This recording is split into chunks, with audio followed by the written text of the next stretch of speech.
तो स्टूडेंट्स आज हम लोग आव्यूह का एक सिस्टम टाइप परिवर्त आव्यूह जिसको हम इंग्लिश में ट्रांसपोज मैट्रिक्स कहते हैं इसके बारे में जानेंगे। तो हम मानते हैं कि एक हमारी मैट्रिक्स है गिवन है जो कि 3 क्रॉस 3 ऑर्डर की मैट्रिक्स है जिसके एलिमेंट्स 1 2 3 फर्स्ट रो में है, सेकंड रो में 4 5 6 एंड 7 एंड 9 है। तो ट्रांसपोज मैट्रिक्स का मतलब क्या होता है? ट्रांसपोज मैट्रिक्स का मतलब होता है कि रो और कॉलम को आपस में इंटरचेंज कर देना।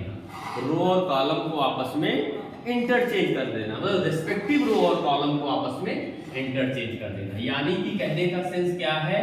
कहने का सेंस R1 C1 में बदल जाएगा, R2 C2 में बदल जाएगा, R2 आपका C2 बदल जाएगा और R3 हमारा C3 में बदल जाएगा। R3 हमारा C3 में बदल जाएगा।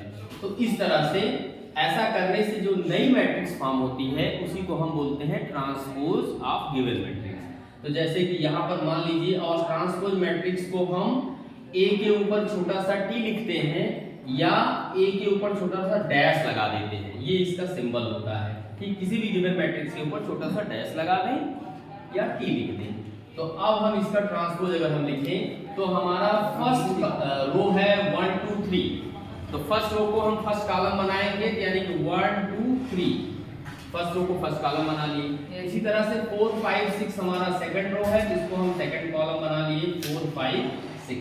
इसी तरह से 7 8 9 हमारा थर्ड रो है, तो ये 7 8 9 हमारा क्या हो गया बच्चों? ये हमारा थर्ड कॉलम बन गया। तो ये आपका जो न्यू मैट्रिक्स फॉर्म हुई ये गिवन मैट्रिक्स की ट्रांसपोज मैट्रिक्स। तो बच्चों अब हम लोग ट्रांसपोज मैट्रिक्स के गुण क्या होते हैं, प्रॉपर्टीज क्या होते हैं उसके बारे में जानेंगे। तो properties of transpose matrix, transpose matrix, properties of transpose matrix. तो पहली प्रॉपर्टी होती है कि किसी भी मैट्रिक्स का अगर 2 बार ट्रांसपोज कर दें तो हमको उससे इनिशियल मैट्रिक्स यानी ओरिजिनल फॉर्म ऑफ मैट्रिक्स मिल जाता है। दूसरी प्रॉपर्टी होती है कि किसी मैट्रिक्स में अगर किसी स्केलर से मल्टीप्लाई हुआ हो और मल्टीप्लाई होने के बाद जो न्यू मैट्रिक्स फॉर्म होती है उसका जो ट्रांसपोज होता है वो ओरिजिनल मैट्रिक्स के ट्रांसपोज को उस स्केलर से मल्टीप्लाई करने पर जो मैट्रिक्स मिलती है उसके बराबर होता है। और हमारा थर्ड प्रॉपर्टी क्या है कि जो ट्रांसपोज होता है वो हमारा एडिशन पर डिस्ट्रीब्यूट हो जाता है। एडिशन पर क्या होता है बच्चों? डिस्ट्रीब्यूट हो जाता है, यानी कि A dash plus B dash.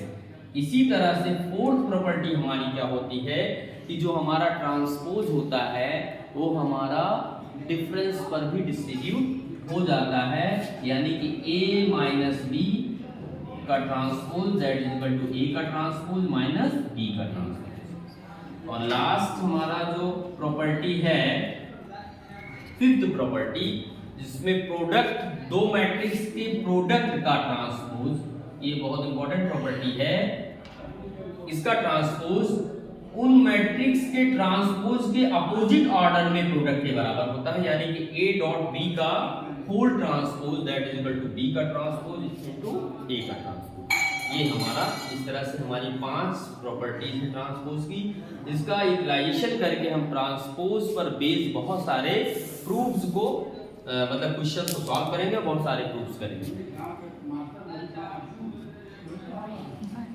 Theorem कल बताऊंगा। तो बच्चों सेकेंड टाइप हम पढ़ते हैं सममित आव्यूह, जिसको हम इंग्लिश में बोलते हैं सिमेट्रिक मैट्रिक्स। तो अगर कोई मैट्रिक्स और उसका ट्रांसपोज मैट्रिक्स दोनों सेम हो तो उसको बोलेंगे सिमेट्रिक मैट्रिक्स।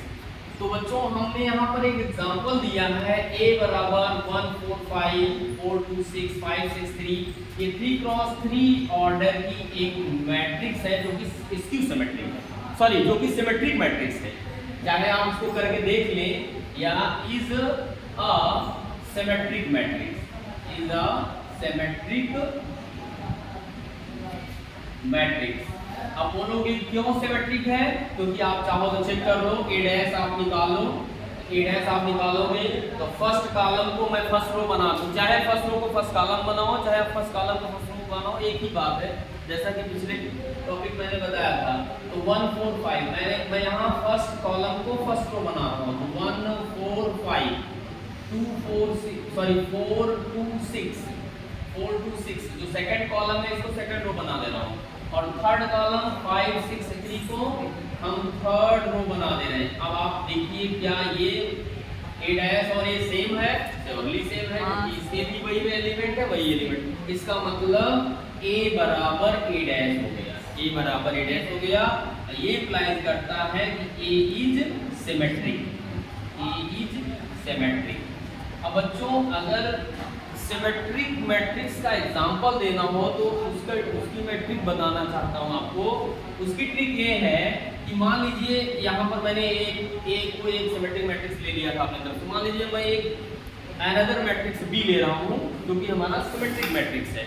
तो ऐसा करने के लिए हम क्या करते हैं, किसी भी ऑर्डर का हम मैट्रिक्स बनाए, मान लीजिए थर्ड ऑर्डर का हम ले रहे हैं, तो ऐसी स्थिति में क्या करते हैं, डायगोनल के एलिमेंट्स कुछ भी हम ले सकते हैं।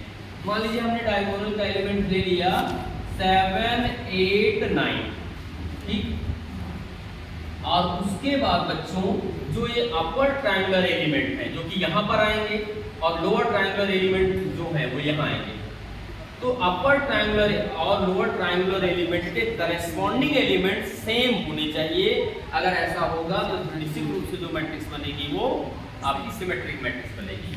जैसे 7 8 9 है, यहाँ पर मैं दे दे रहा हूँ 10 11 और 12, तो अपर ट्रायंगुलर एलिमेंट्स क्या बन गए 10 11 12, और इसी के करस्पॉन्डिंग लोअर ट्रायंगुलर एलिमेंट यानी 10 का यहाँ हो जाएगा और आपका 11 का यहाँ पर हो जाएगा और 12 का यहाँ हो जाएगा। तो लोअर ट्रायंगुलर एलिमेंट करस्पॉन्डिंग और अपर ट्रायंगुलर एलिमेंट करस्पॉन्डिंग दोनों सेम हो गए। अब हमारा जो बी है ये भी एक सिमेट्रिक मैट्रिक्स हो गया। चाहे आप करके देखेंगे तो बी हमेशा बी डैश के बराबर आएगा। तो इस तरह से हम लोग आज सिमेट्रिक मैट्रिक्स क्या होता है और कैसे हम किसी भी सिमेट्रिक मैट्रिक्स का एग्जांपल अपने स्वतः बना सकते हैं, इसको आज हम लोगों ने बहुत अच्छे तरीके से सीखा।